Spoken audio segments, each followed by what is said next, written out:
Today we're in small format at Impeccabilities, and we are doing a workbook.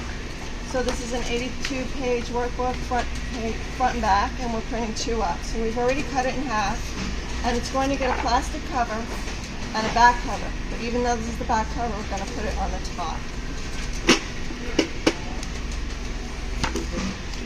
We have this set to 5/8 inch, and we have a 5/8 inch wire row hanging on these in the front. So first we're going to take a stack that we can handle, so let me show you. We're going to take the back of the book first.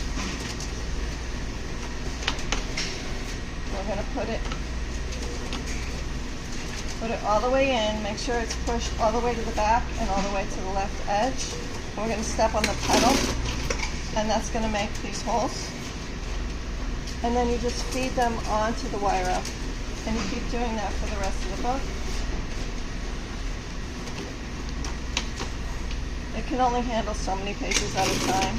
Depending on the thickness of the paper, it's about 20 pages at a time.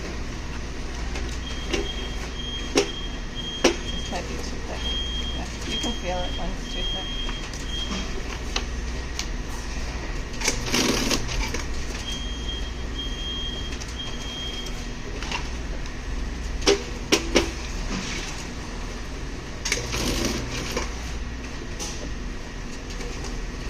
After you have them all in there, you can just lift it right off of there. Flip it over, and you want this to sit flat on the bottom. And then just squeeze this lever, and that's going to close your wire rows. And then just flip this to the back, and that makes a nice, clean, finished product.